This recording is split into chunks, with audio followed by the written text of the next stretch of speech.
ఏం చేస్తున్నావు అమ్మా? ఇది పట్టు చీర అమ్మ, నాట్స్ వేస్తున్నాను. ఫాలో అయిపోయిందనమాట. పట్టు చీర కదా, నాట్స్ వేయాలి. వేసేస్తే పక్కన పెట్టేసి బ్లౌజ్ రెడీ చేయాలి, మగ్గం వర్క్ చేయాలి బ్లౌజ్కి.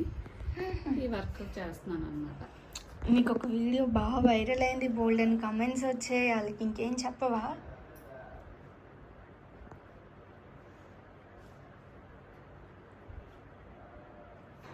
ఈ వీడియో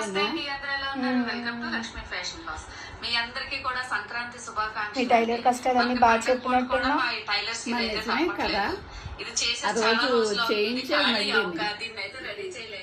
మరి నువ్వు ముందు రెడీ చేయలేదు. కానీ ఇంతకీ విశేషం ఏంటంటే ఆ రోజు రెడీ చేయించి ఆ రోజు నువ్వు అది వేసుకోలేదు. అది గొప్పతనం. ఇలానే ఉంటారండి పిల్లలు. అకేషన్ రాలేదు. అకేషన్ కాదు, సంక్రాంతికి చేయించావు, ఆ రోజు చేయించావు. నాకు ఇప్పుడు వేసుకుంటా, నాకు చేస్తావా చేయవని కూర్చున్నావు. చేసాను అంత అయినా చేసుకోవడం మంచి. ఆ రోజు తర్వాత ఎప్పుడో వేసుకున్నావు, తర్వాత పూజకి వేసుకున్నాం కదా. ఈ వీడియోకి అయితే నాకు చాలా ఎక్కువ వ్యూస్ వచ్చాయండి. తర్వాత సబ్స్క్రైబర్స్ వచ్చారు, మంచి మంచి కమెంట్స్ పెట్టారు. మీ అందరికీ కూడా ధన్యవాదాలండి. చాలామంది ఏంటంటే మస్కిటో కాయిల్తో కదా కట్ వర్క్ నేను అది కాలుస్తున్నాను, అది మంచిది కాదండి, పీడిస్తేనే ఊపిరితిత్తులు పాడవుతాయి అని చెప్పేసి చాలామంది పెట్టారండి. మీ అందరికీ కూడా థ్యాంక్ యూ అండి. ఇంకొంతమంది ఏంటంటే నెగిటివ్గా పెట్టారు. నెగిటివ్గా అంటే ఏం పెట్టలేదండి, ఒక్కళ్ళ మాత్రం నేను ఒక మెసేజ్ పెట్టారు, దానికి రిప్లై ఇవ్వలేదని మళ్ళీ సేమ్ మెసేజ్ మళ్ళీ పెట్టారన్నమాట. నెక్స్ట్ డే మళ్ళీనే వాళ్ళకి ఇలా నెగిటివ్ మెసేజ్లు పెట్టి దాని రిప్లైల కోసం ఎదురు చూస్తారేమో, మరి వాళ్ళ అలవాటేమో, వాళ్ళ హాబీ అయ్యి ఉండొచ్చు, మనకు తెలియదు కదా ఇలాంటివన్నీ. వాళ్ళకి ఏంటంటే ఏమని పెట్టారు అని అంటే, కుడుతున్న డబ్బులు సరిపోలేదా, ఇంకా యూట్యూబ్ ద్వారా ఇలా వీడియోలు చేసేసి డబ్బులకే కదా ఇవన్నీ అని చెప్పారు. నిజంగా డబ్బులకేనండి, వీడియోలు చేయటం కూడా డబ్బులకేనండి. వర్క్ 10 మందికి తెలిస్తే నాకు వర్క్ వస్తుంది. ఒకవేళ వీడియో మనకి ఇలాగా కొంచెం పెద్దగా ఛానల్ పెరిగితే కనుక డబ్బులు వస్తాయండి.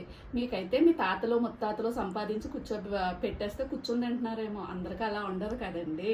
ఎందుకనంటే మా కాళ్ళ మీద మేము నిలబడాలి, మా పిల్లల్ని పైకి తీసుకురావాలి, అందుకని కష్టపడాలి మేము. మీకు తెలియదేమో, అందుకే మీరు అలా మాట్లాడుతున్నారు. ఇంకొంతమంది పెద్దవాళ్ళు అంటే మనకి మన అమ్మ జనరేషన్ కన్నా ముందు వాళ్ళు ఉంటారులేండి, అమ్మమ్మ నాన్నమ్మ ఆ జనరేషన్ కొంచెం పెద్దవాళ్ళు ఉంటారన్నమాట. వాళ్ళు నిజంగా వాళ్ళు అలాగే మాట్లాడతారు. ఎందుకనంటే మన ఇంట్లో కూడా మాట్లాడుతూనే ఉంటారు, మనం అర్థం చేసుకోవాలి. అది నెగిటివ్గా నేనైతే తీసుకోనండి వాళ్ళ కమెంట్స్ని.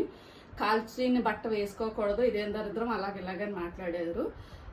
కరెక్టేనమ్మా. మరి ఇప్పుడు జనరేషన్ అలానే ఉంది. మనం షాపులో దొరికే కట్ వర్క్ ఓణీలు పిల్లలు వేసుకుంటున్నారు కదా, మీ మనవరాళ్ళు వాళ్ళు కట్ వర్క్ ఓణీలు వేసుకుంటున్నారు.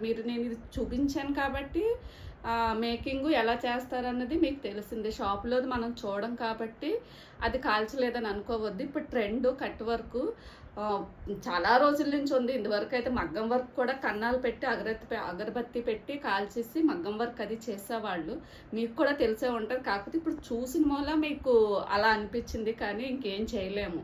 ట్రెండ్ అది అలా వెళ్ళిపోవటమే, నలుగురితో పాటు నారాయణ అనుకుని వాళ్ళని ఫాలో అయిపోవటమే, అలా కొట్టుకుని వెళ్ళిపోవటమేనమ్మా.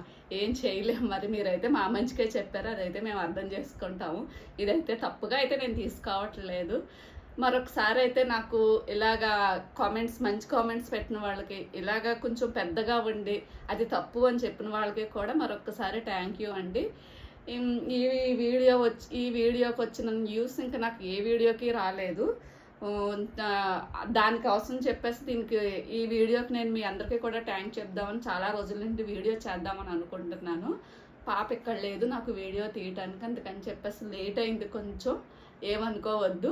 ఇలాగే నన్ను సపోర్ట్ చేయండి, లైక్ చేయండి, షేర్ చేయండి. నా ఛానల్ అయితే సబ్స్క్రైబ్ చేసుకోండి. ధన్యవాదాలు.